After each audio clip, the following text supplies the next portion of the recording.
Hi guys, welcome back to the channel the coders TV. तो आज की video जो हमारी जिस टॉपिक पे होने वाली है वो टॉपिक हमारा है static keyword with respect to inheritance. ठीक है, लास्ट वीडियो में हमने क्या क्या कवर कर लिया था। हमने लास्ट की वीडियोस में जो कवर करते आ रहे हैं वो ये आ रहे हैं कि स्टैटिक कीवर्ड और नॉन स्टैटिक वेरिएबल और स्टैटिक वेरिएबल। फिर लास्ट वाली वीडियो में जो हमने कवर किया था वो कवर किया था static methods versus non static methods. ठीक है, जिसमें हमने ये सब चीज़ें समझी थी। ये सब जो यहाँ पर रूल लिखा हुआ है कि स्टैटिक मेथड्स अगर है we can call directly with the class name और बाय क्लास ऑब्जेक्ट, और अगर we can take non static data in static area, we can take static data only in static area. ये कुछ important rules हैं जिसको आपने last video में समझा होगा, और अगर वो वीडियो अभी तक नहीं देखी है तो पहले वो वीडियो देखना बहुत ज़रूरी है, क्योंकि तभी इस वीडियो में चीज़ें और समझ में आएंगी। क्योंकि यहाँ पर हम एक कदम आगे बढ़ रहे हैं। हम आज क्या समझने वाले हैं, ये हमारे कुछ इंपॉर्टेंट रूल्स थे। ठीक है, वो समझना ज़रूरी है। आज हम जिस टॉपिक पर बात करने वाले हैं वो हमारा टॉपिक होने वाला है static methods with respect to inheritance. ठीक है, आज ये हमारा टॉपिक होने वाला है। तो अच्छा ठीक है, सबसे पहले जो हम एक चीज़ हमें इम्पोर्टेंट समझनी चाहिए वो ये समझनी चाहिए आज वाले कॉन्सेप्ट को समझने से पहले, कि हमें ये पता है कि अगर एक जावा का प्रोग्राम है, लेट सपोज, ठीक है, लेट सपोज ये कोई एक जावा का प्रोग्राम है और इस फाइल का जो नाम है, इस फाइल का नाम है टेस्ट डॉट जावा। क्या है? Test dot Java. और इस फाइल के अंदर लेट सपोज, जैसे हमारे पास लेट सपोज जैसे ये वाली एक फ़ाइल है चाइल्ड डॉट जावा, वैसे ही लेट सपोज हमारे पास एक यहाँ पर फाइल है टेस्ट डॉट जावा। और इस टेस्ट डॉट जावा के अंदर जैसे यहाँ पर देखो दो क्लास बनी है, पेरेंट और एक चाइल्ड, वैसे ही लेट सपोज हमारे पास एक यहाँ पर क्लास बनी हुई है। लेट सपोज हमारे पास एक क्लास बनी हुई है, ये लेट सपोज एक क्लास बनी है, ये क्लास बनी है पेरेंट।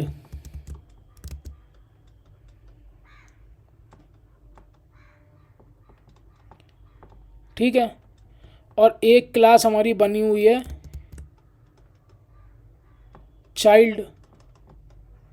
ठीक है, समझ में आ गई। अब हमको ये पता है कि जावा का प्रोग्राम उसी क्लास से एग्जीक्यूशन स्टार्ट करता है जिस क्लास में पब्लिक लगा होता है। ये हमें पता है, ये एक जावा का रूल है बहुत बेसिक सा।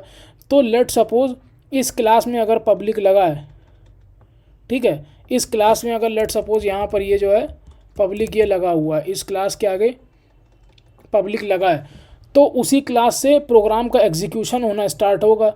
और हमें ये भी पता है कि जिस क्लास में पब्लिक लगता है उसी के अंदर हम लोगों को पब्लिक स्टैटिक वॉइड मेन, और वो जो हम लोग लिखते हैं अपना मेन मेथड स्ट्रिंग args, ये लिखना पड़ता है। ये हमें चीज़ पता है। ठीक है, तो हमें बस इतना ही समझना था कि जिस क्लास में हम पब्लिक लगाते हैं उसी क्लास से हमारे प्रोग्राम का एग्जीक्यूशन स्टार्ट होता है। ठीक है, बस इतना समझना था हमें। अब हम बात क्या कर रहे हैं, static method with respect to inheritance. तो वो static method with respect to inheritance जो हमारा है वो क्या है, inheritance concept is applicable for static methods including main method, hence while executing child class, if child class doesn't contain main method then the parent class main method will be executed। ठीक है, तो इसका मतलब ये है। तो अब कहने का मतलब यहीं पर ये है कि लेट सपोज हमारे पास एक हमारे पास फाइल है यहाँ पर चाइल्ड डॉट जावा। ठीक है, और हमारे पास एक चीज़ हमें ये पता है कि अच्छा एक चीज़ ये भी होती है, वो बताना भूल गए थे। एक चीज़ ये क्या होती है, जिस जो क्लास पब्लिक होती है उसी नाम से फाइल का भी वही नाम होता है। मतलब ये कहने का मतलब है, जो क्लास हमारी पब्लिक होती है फाइल का नाम भी वही होता है। तो क्लास हमारी कौन सी पब्लिक है, चाइल्ड क्लास, तो फाइल का हमारी नाम क्या होगा, चाइल्ड डॉट जावा। ठीक है, फाइल का हमारा नाम क्या होगा, चाइल्ड डॉट जावा। तो हमारी क्लास पब्लिक कौन सी है, ये वाली क्लास हमारी देखो पब्लिक है। ठीक है, ये वाली क्लास हमारी पब्लिक है। और उसी नाम से फाइल का भी नाम होगा। ये जो हमारा पूरा फाइल है इसका भी नाम वही होगा। तो वैसे ही देखो यहाँ पर है, जो हमारी फाइल का नाम है वही सेम हमारी उस क्लास का नाम है जिसके अंदर पब्लिक लगा हुआ है। ठीक है, तो इसका मतलब प्रोग्राम का जो एग्जीक्यूशन होगा वो ये चाइल्ड वाली क्लास से होना चाहिए। ठीक है ना। तो अब लेट सपोज हम इसके अंदर लेट सपोज हम क्या कहते हैं, अब मान लो पेरेंट हमारे पास एक क्लास है, इसके अंदर क्या लिख रहे हैं, public static void main string ARGS। ठीक है, और इसके अंदर यहाँ हमने प्रिंट कर दिया, ये पेरेंट का मेन मेथड है। सिमिलरली ऐसा ही हमने यहाँ पर प्रिंट कर दिया चाइल्ड का मेन मेथड। ठीक है, अब देखो क्या हुआ, अभी यहाँ पर कोई इनहेरिटेंस नहीं हो रहा है। एक हमारे पास पेरेंट क्लास है जिसके पास मेन मेथड है, एक हमारे पास चाइल्ड क्लास है जिसके पास भी मेन मेथड है, मतलब दोनों क्लास के पास मेन मेथड है।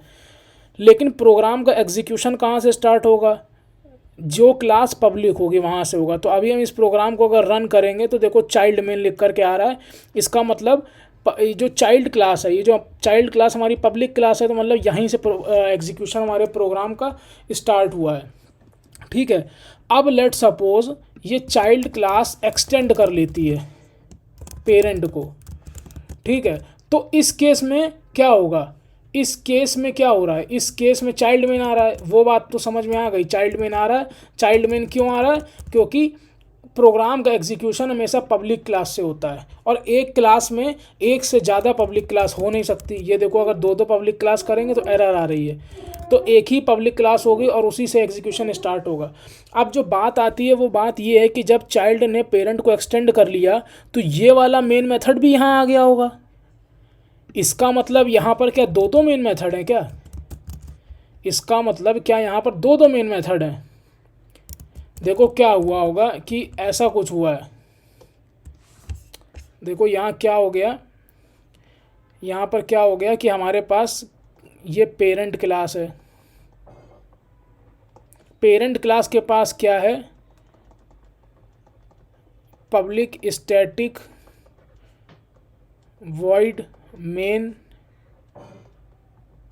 स्ट्रिंग ARGS, ये पेरेंट क्लास के पास है। और चाइल्ड क्लास एक आती है, अच्छा चाइल्ड क्लास हमारी पब्लिक है, चाइल्ड क्लास एक आती है हमारी, चाइल्ड क्लास ने पेरेंट को एक्सटेंड कर लिया, अच्छा एक्सटेंड बाद में कर रहा है।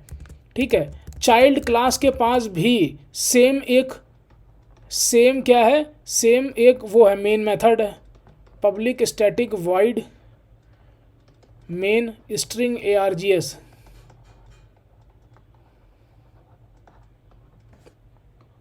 ठीक है, अब लेकिन क्या हुआ, चाइल्ड ने एक्सटेंड कर लिया किसको, पेरेंट को, तो इसका मतलब ये वाला जो मेथड है वो भी चाइल्ड के अंदर आ गया होगा। चलो हम सोचते हैं, एक बार लिख लेते हैं उसको भी, जो पेरेंट से हमें मेन मेथड मिला है उसको भी लिख लेते हैं।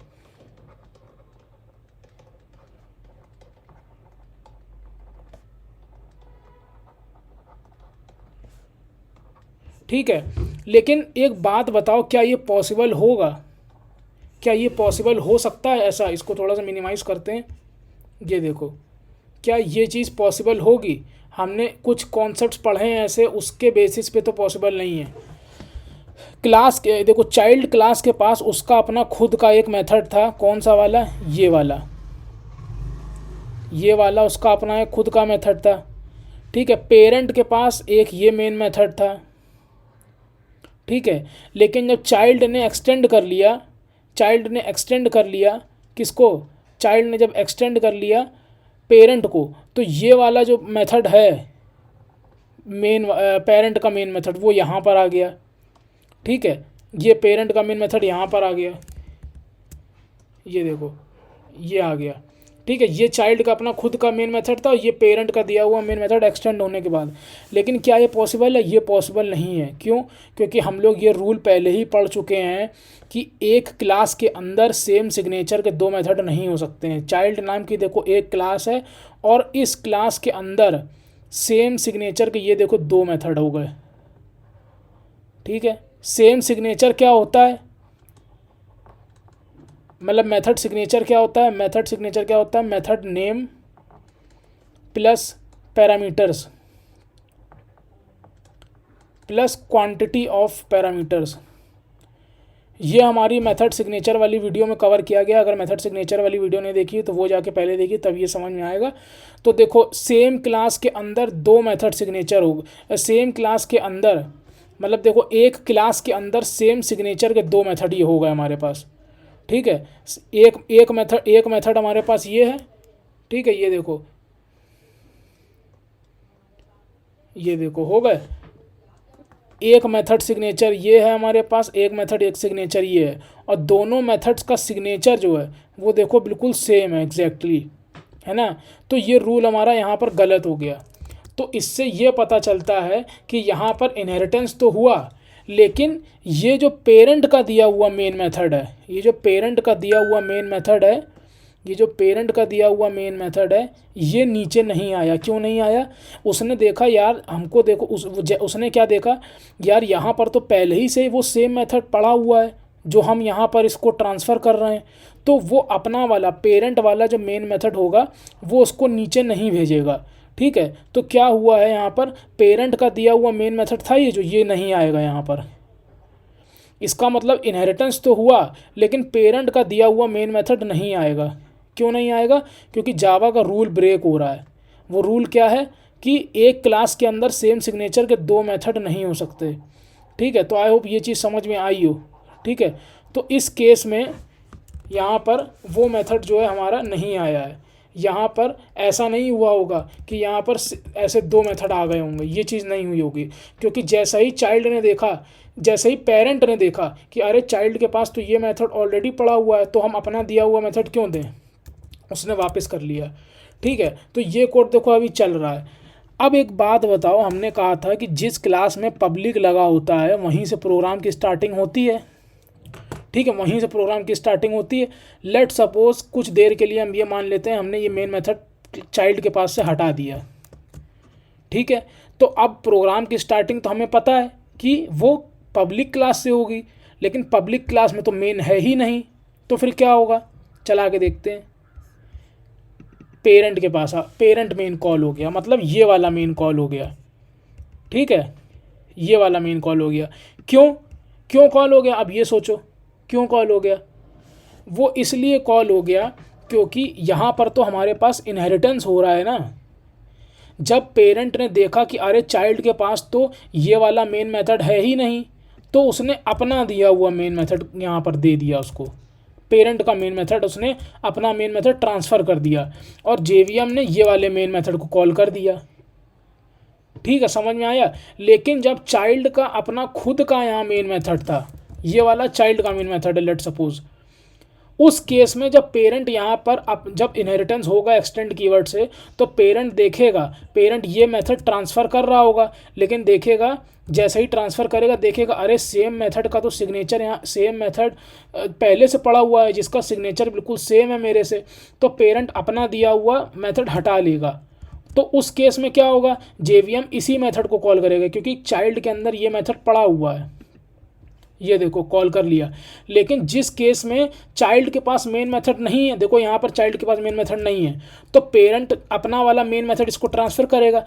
पहले वो चेक करेगा क्या सेम मेथड का, क्या सेम सिग्नेचर का यहाँ पर कोई मेथड पहले से है। वो देखेगा कि अरे चाइल्ड के पास तो कुछ है ही नहीं, चाइल्ड तो खाली है, सेम सिग्नेचर का यहाँ पर तो मेथड है ही नहीं, तो पेरेंट का मेन मेथड आ चुका होगा यहाँ पर इंटरनली, जो कि हमें दिख नहीं रहा है इनहेरिटेंस के थ्रू।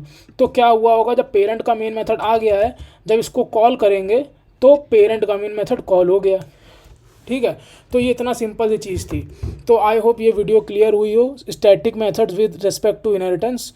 तो बहुत ही इजी सा टॉपिक था ये, और इसमें ये जो कोड लिखा हुआ है ये वही चीज़ है जो यहाँ पर हमने इसको आज किया है। तो आई होप ये वीडियो क्लियर हुई हो। मिलते हैं नेक्स्ट वीडियो में, टिल देन कीप लर्निंग।